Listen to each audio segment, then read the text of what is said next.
ഇപ്പോൾ social media തുറന്നു കഴിഞ്ഞാൽ GST റീഫോംസിനെ കുറിച്ചുള്ള ചർച്ചകളാണ്. അതിൽ പ്രത്യേകിച്ചും ഓട്ടോമൊബൈൽ മേഖലയിലുള്ള GSTയുടെ ഡിഡക്ഷനെ കുറിച്ചുള്ള ചർച്ചകളാണ്. അപ്പോൾ ഇന്ന് നമ്മൾ ചർച്ച ചെയ്യാൻ പോകുന്നത് ഹോണ്ട വാഹനങ്ങളിൽ വരുന്ന GST ഡിഡക്ഷനെ കുറിച്ചാണ്. ഹോണ്ടയ്ക്ക് ഇപ്പോൾ നിലവിൽ 3 വാഹനങ്ങൾ മാത്രമാണ് ഇന്ത്യയിൽ സെയിൽസ് ഉള്ളത്.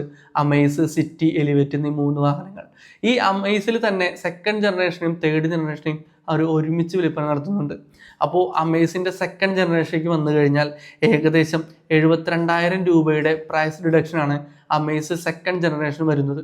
ഇനി അമേസിൻ്റെ തേർഡ് ജനറേഷനിലേക്ക് വരാം.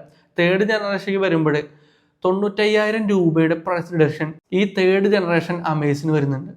ഇനി ഹോണ്ടയുടെ ഏക SUV വാഹനമായ എലിവേറ്റിൻ്റെ കാര്യത്തിലേക്ക് വരികയാണെന്നുണ്ടെങ്കിൽ 58,000 രൂപയുടെ പ്രൈസ് ഡിഡക്ഷനാണ് ഈ എലിവേറ്റ് എന്ന വാഹനത്തിന് വരുന്നത്. ഇനി ഹോണ്ട സിറ്റിയുടെ കാര്യത്തിലേക്ക് വരികയാണെന്നുണ്ടെങ്കിൽ 57,000 രൂപയുടെ പ്രൈസ് ഡിഡക്ഷൻ മാത്രമാണ് ഹോണ്ട സിറ്റിക്ക് വരുന്നത്.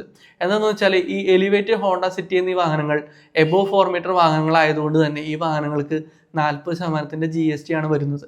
ഇനി നിങ്ങളുടെ മറ്റൊരു ഫേവറേറ്റ് ബ്രാൻഡ് ഏതാണെന്ന് ഈ കമൻറ്റ് ബോക്സിൽ ഒന്ന് മെൻഷൻ ചെയ്യുകയാണെന്നുണ്ടെങ്കിൽ ആ ബ്രാൻഡിൻ്റെ മോഡലുകൾക്ക് വരുന്ന GST റിഡക്ഷൻസ് എത്രയാണെന്നുള്ളതൊരു വീഡിയോ ആയിട്ട് ചെയ്യാം. അപ്പോൾ മറ്റൊരു വീഡിയോയിലൂടെ കാണാം. ബൈ.